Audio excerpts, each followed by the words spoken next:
Golf Central. Brought to you by Titleist.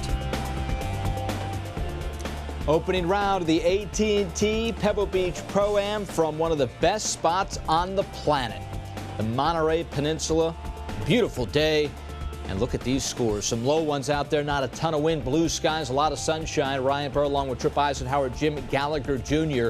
to bring you all the highlights from round one, including the #1 player in the world, Jordan Spieth. He's never won here. Of course, he's only 22, but Pebble, one of those spots you know he'd like to add to the resume early on. Here's Spieth at the third. Yeah, there's a tee shot down the hill, 165 yards, and boy, there's some spring in those greens, and that would miss a little bit right.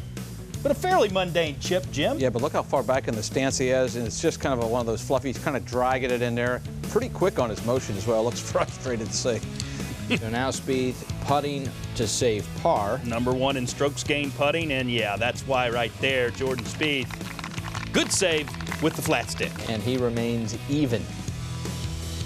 Spieth continues now to the fifth. Yeah, this par 3 uphill, 209 yards. He's #5 in bounce backs last year. And what do you expect here? Whole location on the left side, brings it in from right to left. Try to bring it in actually from left to right. Now he's finished 7th or better in his last 7 worldwide starts. You have to like his chances for another top 10, especially when this club starts going. This distance, nobody's better. I mean, statistically, he bears it out, Yep. and there you see it once again. So Spieth not exactly rolling along, just never seemed to really find his groove, but trying to hang in there and put together a round. Was having difficulties finding the fairways and the greens, but the putter? Well, the speed was off today, but on that hole there, the 8th hole, one of the tougher ones, he really got it together with the speed. And then to 15. Well, this is a very short little par 3. It says par 4 up there, ladies and gentlemen, but this is a par 3. And anytime you put a 4 on your scorecard on that hole, you're going to be a little hot. Yeah, that's just a little wedge, sand wedge down there, and he's running a little hot right there. A 1 under 71. That is his highest score ever at Spyglass. So not the way #1 Jordan Spieth would like to get it started. I talked about the ball striking. Hit just 10 of 18. Fairways in his opening round. Greens in regulation also a problem, and you can see his scores over the years for Jordan Spieth. This is quite a bit not the start he wanted, but Spieth, as we've seen so many times, usually able to bounce back. I'm a bit weak. I played the hardest holes on this golf course 4 under par, and then I played all the easy ones over par. It's just kind of a bit odd. I just not quite dialed in with my wedges or with the short game right now. Yeah, I had 3 chances on par 5s, green side, just little chip shots, just basic shots, and I made par, as well as bogeying that 115-yard par 3. So a little frustrating with that, but all in all, to actually shoot 1 under with what I felt like I should have shot today is promising, considering we're going to the 2 easier courses in my mind. So a couple ways you can look at that. Glass half full, glass half empty. And for Jordan Spieth, you could see he is currently 7 shots back of Ches Reavie, who had a beautiful 8 under 63. But for Jordan Spieth, when you look at the raw numbers, you say, yeah, at Spyglass, it probably could have been a lot worse. Only 7 back, as we've seen him so many times, and I say so many, he's only 22, but he has been remarkable about following up these sluggish rounds and taking it deep the second day. What impressed you or was a cause for concern from day one, Jim? I mean, I guess the only concern is his wedge game and some of his chipping. He did the same thing at Abu Dhabi. He kind of started the same way. Didn't hit a lot of greens. Chipping was off. His motion and his chipping was a little quick, I thought, at times. And he struggled from the wedge. And that's one of the places, Tripp. The only, I think, area he really is weak is 50 to 125. But here's a basic chip shot, like you said earlier. Motion's a little bit quick, but look how he came up and out of it. He's trying to hit that with a little more of a drag motion there, but just a little bit quick there. And then here with a wedge, Tripp, just a sand wedge even right here on the 3rd or the 4th hole. And you said it, statistically last year, every strokes gained category, every one, he got better than the year before, except for 60 to 100 yards. And there we're seeing it. And this is a difficult up and down. Yeah, right he here. left him where he had no chance. And you're talking about that 50 to 125 is 111th. That's about the only thing last year he was really weak at. But here's what he did. He has a wedge in his hand, plenty of green back here. You're trying to bring it off from the right side, but he left himself an impossible chip shot. And that's one of the things you try to avoid on this golf course. Here it looks just like a basic chip shot. Has plenty of green to work with. Comes out hot.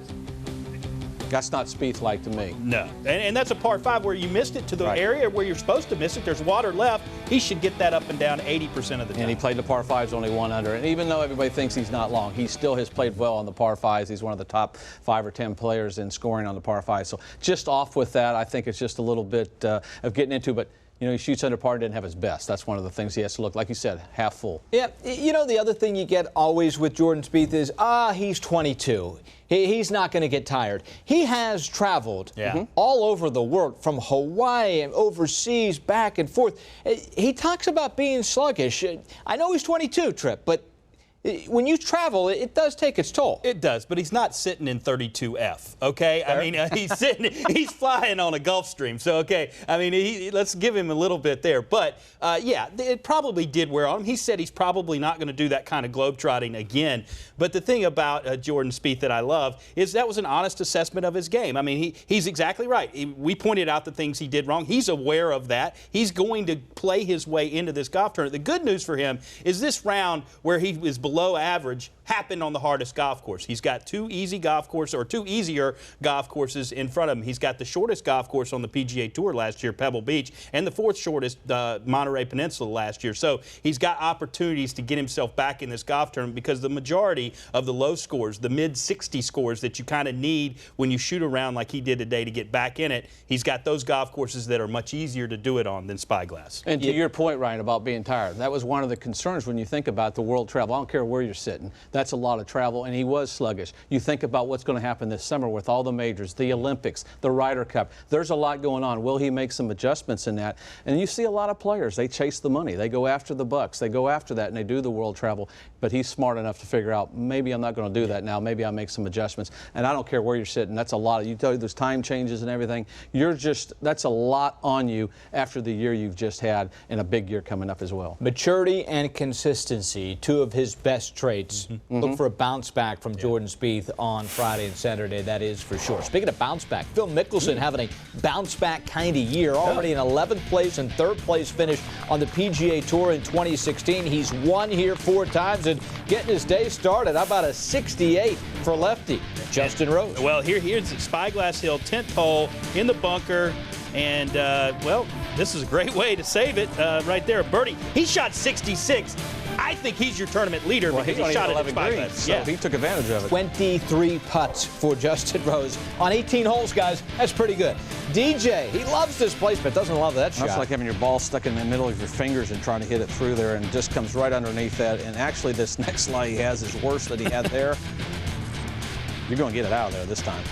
Now, this is the 6th time that he opens with a round under par. He went on to finish in the top 5 each of the previous 5 times, so DJ has to like his position. Absolutely, you got to like this place. He's 73 under par since 2008. That's 25 better than anybody else in that time span. But Bubba Watson not sounding off about the golf course this week. Well, that's probably a wise choice. I thought of it a little bit last week. I hadn't played here in a while, but and that's what you have to do. You have to embrace this format, and the conditions are perfect. And nice putt there, Bubba. Was 73, though, finished 1 over. Looking for a comeback player. Look no further than Hunter Mahan. Off to a pretty good start here in 2016. This is an area of his game that he does need to improve, the short game with the wedges. And there you can see Hunter Mahan, if he starts doing that, I think he'll get back to his winning ways. J.J. Henry, always see him out here with Chris Berman. Here's J.J.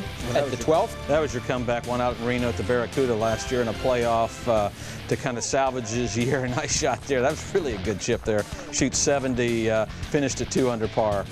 J.J. very well liked amongst many people for sure. Sam Saunders, grandson, of course, of Arnold Palmer. Here he is at 15. Watch how much break is in this putt. Ton of break.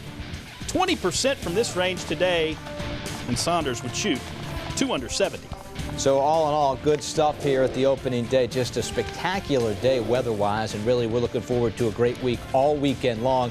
Tripp, as you said, Justin Rose with that 6 under at Spyglass. Got to like his chances moving into the weekend, as well as Phil at 4 under. Here's their assessment after day 1. That was actually my first look at Spy. I came out here the other day and just, whizzed around a couple of holes, checking it out. And I was like, geez, I think I picked the wrong one not to play, because it's a pretty tough course. There's some strong holes on it, and I heard some strange reports about Spyglass. Like the first few holes are great, then it disappears into the hills and it's not that good. And I was like, well, that's not what I saw. I mean, that's a pretty stellar golf course to me, and really enjoyed playing it. Been working pretty hard on my game, especially early in this week. It still hasn't clicked. I still don't feel 100% comfortable, and I had to remind myself before I played today, like this morning, that I'm out here to have fun as well. And I think that little sort of mental adjustment helped free me up and play a better round. Like an idiot, I switched drivers and I hit some shots I didn't care for today. So I'll go back to my other driver, but. It's the same kind. I just had it set up a little bit differently, and had been driving it so well. I mean, the best I've driven it for a long time. And then I made a bit of a mistake probably trying it. But if you don't have the guts to try something, how are you going to learn? How are you going to find out if it's right long term? But anyway, I'm looking forward to the next couple of rounds. Phil, the 4-time winner of this event, the only player to win it 5 times is Mark O'Meara. And how about this? Phil Mickelson, 68 on Spyglass. His best ever score was a 67 in 2011. As you can take a look at the numbers all time in the last 30 years, rounds of 68 or better. Mickelson leading that charge. Boy, would that be something if Lefty can get himself in the mix once again at Pebble on the weekend. Speaking about in the mix, how about Jason Day, world number 3, back in the field. For Jason Day, he needed only 12 putts over his last 9 holes. But what kind of score did he have? We'll let you know next. Golf Central is brought to you by the Titleist Pro V1 and Pro V1X. Make a difference in your game. GolfNow.com. Book tee times 24/7.